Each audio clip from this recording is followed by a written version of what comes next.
right, boys, sharpen your pencils, because I'm going to take you to school again.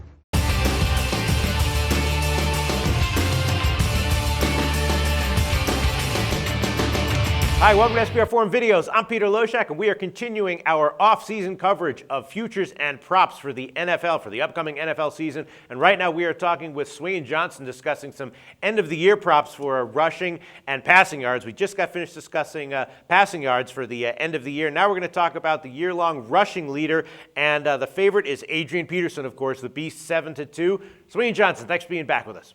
Loshak, I am jacked and pumped to be with you twice I say in 1 week. You know, Loshak, in our last, well, you call it a podcast. I prefer to call it a tryst. We talked about most passing yards for the 2013 season, but now we're going to venture into the land of the ground game. Ground and pound, baby. Who's going to rack up the most rushing yards in this coming NFL season?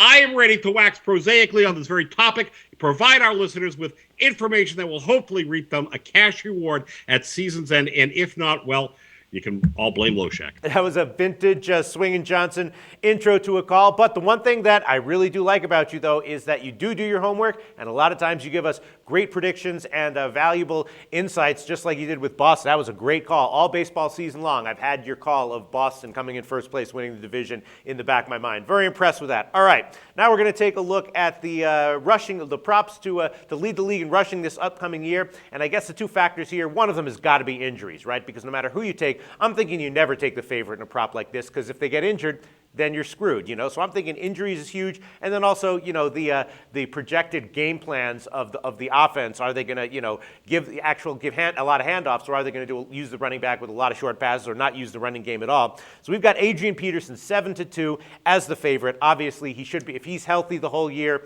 You know, I think that's actually probably a good price. If he gets injured, who knows? Then you got Marshawn Lynch, Alfred Morris, and Arian Foster down below him, but still shorter than 10-1. And then Doug Martin, Jamal Charles, and one that looks interesting to me, C.J. Spiller at 12-1. And then after him, everyone else is 20, 30, and 40-1. Swingin Johnson, what do you have to say about some of these odds? I couldn't agree with you more regarding the injuries. Let's face it, injuries can happen to Adrian Peterson. They can happen to anybody out there.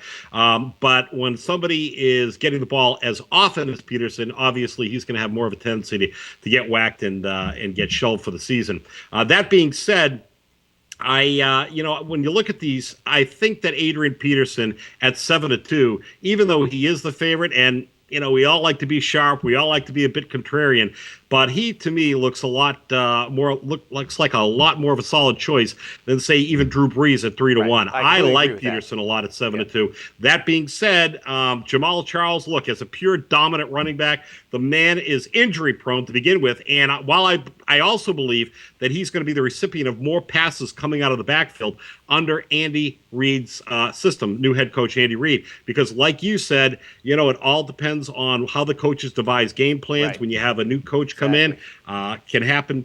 Crazy things can happen, and I actually believe that Jamal Charles's touches are going to dwindle from the 285 that he had last season when he racked up over 1,500 yards, fourth best in the league. Alfred Morris, another guy, a Redskin. Here's a consideration. He was second in the league in rushing yards and third in attempts, but he still trailed Peterson by over 400 yards. That just goes to show you what an immense season Peterson had. But I think Morris just may have had a career year. I'm not going to go to the well on this guy.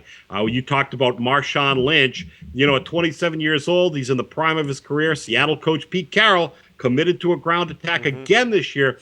But in the back of my mind, I'm thinking that Russell Wilson is going to take some of those carries away as he enters his second year after an outstanding rookie campaign and perhaps toss the ball around a little bit more. One other guy, Arian Foster, a beast, no doubt, but his average per carry, Loshak, has actually fallen in the last 3 consecutive years. I'm thinking that he might be a great bet for most touchdowns, as he's going to get all the touches inside the 5. But for most total yards, not so sold. So who else besides the favorite Adrian Peterson, who led the last season, was only 9 yards away from breaking Eric Dickerson's single-season rushing mark established way back in '84? Who can possibly beat him? Well, you know what? I'm going to go all contrarian on your ass here, Loshak, and I'm going to resurrect the name of Chris Johnson of the Tennessee Titans. And I know, throw tomatoes at me. I understand. But you know what? The Titans made it their mission to retool this offensive line. And I'm telling you what, man, they're going to give Johnson an opportunity to reestablish himself as a game-changing running back. They drafted a kid named Chance Warmack as their first-round pick, 10th overall, and the kid is a wide load, and he is cracking holes wide open. If you looked at that last game, Johnson has been terrific in camp, and in the last game, busted through the middle for a 58-yard touchdown run. Looked like the old CJ, and at 20-1, baby, he could be your dark horse. Well, that is a ballsy pick, and I'll tell you what, if Chris Johnson winds up leading the league in rushing at 20-1, Swingin Johnson, I'm going to give you props for that for at least 3 years in a row. I expect a cocktail at the barroom of your choice. Very impressive. All right, well, you've definitely done your homework. You definitely have your reasoning. Swingin Johnson, great preview. Thanks so much. We'll talk to you again very soon.